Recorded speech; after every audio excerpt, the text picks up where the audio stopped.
Good evening. This is Sean Canary for Social Media Marketing. This week due is Chapter 5 of the Stu Kent quiz. In Chapter 5, we discuss a very interesting concept. In Chapter 5, we discuss strategic use of social media and strategy planning. So all of you are making plans to build your final project. One of the parts of the plan is to describe your objectives and your strategy of what your social media efforts are hoping to accomplish. So to understand what our strategy should be, we really should have a grasp as far as a company, what types of information and how it flows in social media. So when you take a look at this description and image, we can see that we have a company and consumers. Traditional marketing is a company announcing things and disseminating marketing messages to consumers. What's really cool about social media is that consumers can interact directly with company and vice versa. For instance, have you ever had a bad experience with a product and posted on social media that you had that bad experience? I bet you they responded to you and tried to make the situation better.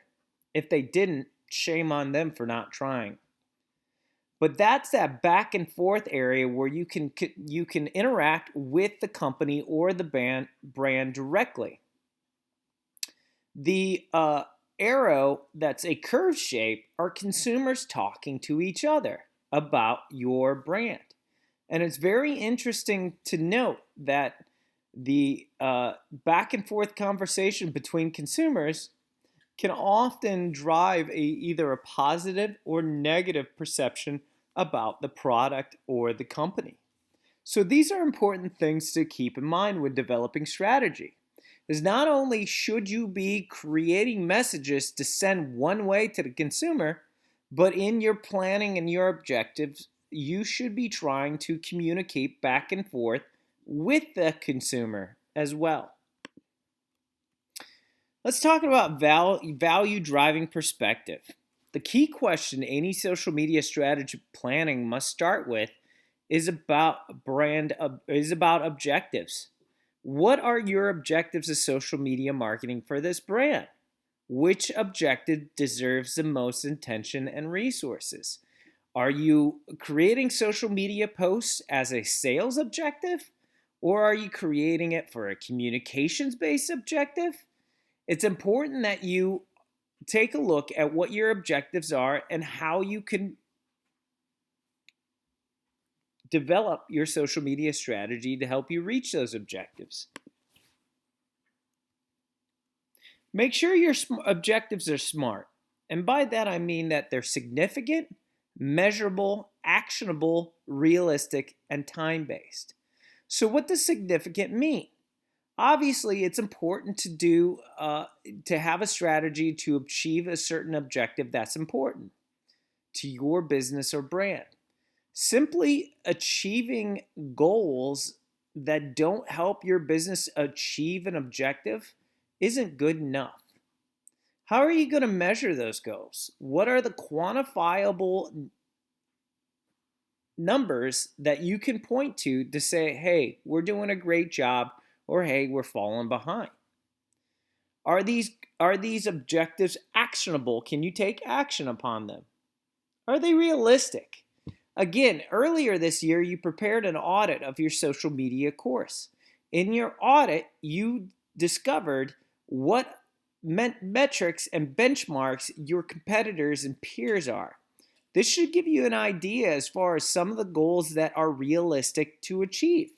And then finally, time-based. It's important that you have time-based objectives.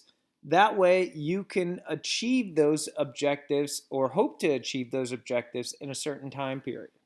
Those are smart goals. So who gets the value and when?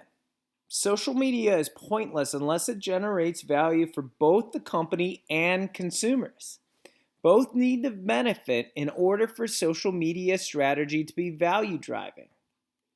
Marketers should consider which objectives and types of interactions make the most sense given your company's abilities, your target customers' expectations, a trade-off between expected benefits and costs. These are all important to keep in mind when you create your objectives. Does your company have the ability to support that objective?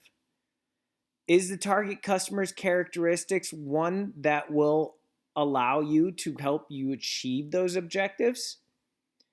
And then also understand the trade-off between expected benefits and costs. Thinking about value by worrying about risks. Costs are not just quantifiable, i.e., hiring people, paid media. Marketers should also consider another type of cost when it comes to social media marketing, and that's related to risk. The two broad types of risk are that nothing happens or no one pays attention when you implement your social media plan. That's a risk, and that's a problem. But even the worst problem is that people do respond, and there's an adverse or negative consequence to your actions. And this is when viral social media can have a negative effect on your brand. Some of the main questions asked in social media strategy. There's 16 key questions you need to ask yourself when developing your strategy. 1, what marketing or business objectives are you hoping to achieve through social media activities? Is it sales-based? Is it communications-based? Is it customer service-based? These are all important things to ask. How do we see social media fitting into the rest of our marketing plan overall? How can it support our other initiatives when it comes to marketing? What is the value proposition of social media to the company for this brand? Who should be the target audiences in our own social media channels? Remember, we looked at primary and secondary target audiences. Who are they? Tell me who they are. Paint a picture. What content do we want to have in our own social media channels? What are you going to share with consumers? How do we need to differentiate or emulate our competitors in our social media channels? Remember, you prepared an audit. How are you going to make yourself better? How are you going to make yourself different? What are you going to copy? What earned social media interactions need to happen to help achieve our objectives? How do we ensure social interactions take place as desired?